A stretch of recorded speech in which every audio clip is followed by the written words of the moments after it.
nigga money hungry. What you mean by that? Man, saying shit he did a Wayne, like basically like, man, that nigga don't love nobody but that money.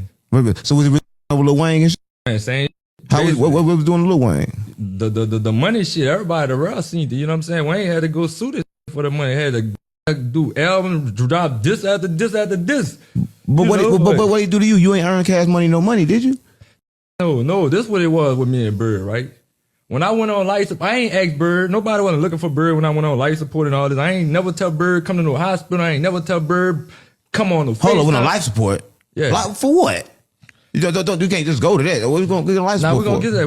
We're going to get to that. Right. Sit here and act like you love me, then go around and go for my ops. What would lead up to the unfortunate chain of events to where you and YB would be at odds? That whole, like, when that shit happened, I felt like Tupac when he came in the elevator and he was like, you did it. You did it. You did it. You did it. You know what I'm saying? Pistol whoop. Man, I was getting pistol whoop. So, and everybody be around it like, man, yeah, them beat your ass and whoop ain't whoop me with no fist. On the internet, I see the shit with me all on light support looking like a vegetable in some motion. Right. Well, so you was in the hospital, and this is the time we're gonna go back to Birdman. This is the time where you talk to Birdman. I was at the Hot Boy reunion tour in New Orleans. I walked up on him and everything. That nigga told me, not right now, never. I can't tell you, man, you did me bad. When you really sit back and look at situations like this, it brings up two important conversations: how you handle business and how you handle loyalty. First, let's talk about business. When you're running a company, especially something as big as a record label, people aren't just looking at how much money you make. They're paying attention to how you treat the people around you. If artists feel like they're putting in work but not being rewarded fairly, eventually that's going to catch up.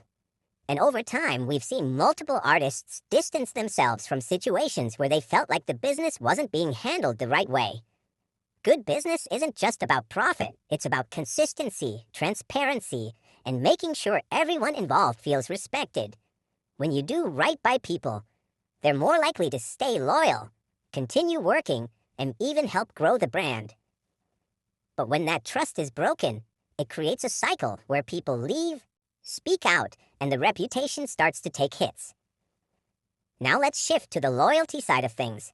When family is involved, the expectations are naturally higher. If someone close to you feels like they've been put in a difficult situation, people are going to look at how you respond.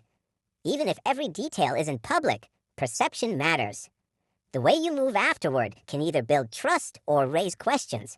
From the outside looking in, continuing to associate with people tied to a situation like that can make it seem like loyalty isn't being prioritized. And whether that's the full story or not, that perception alone can change how others view you, not just personally, but professionally too. The consequence of all this is bigger than one moment. It can affect relationships, future business opportunities, and even how your legacy is remembered. People might still respect the success, but they'll also remember how situations were handled along the way. So what's the solution? It starts with accountability, making sure business is handled fairly, being more transparent, and taking steps to fix issues when they come up. On the personal side, it's about being clear in your actions, showing people where you stand without adding more conflict. Sometimes that means creating distance from certain situations or people just to protect your integrity and your relationships. At the end of the day, success isn't just about how far you go, it's about how you treat people while you're getting there. Because money can come and go, but trust, once that's gone, it's a lot harder to rebuild. And that's the real takeaway. If you handle your business right and stay solid with the people around you, you don't just build success, you build something that actually lasts.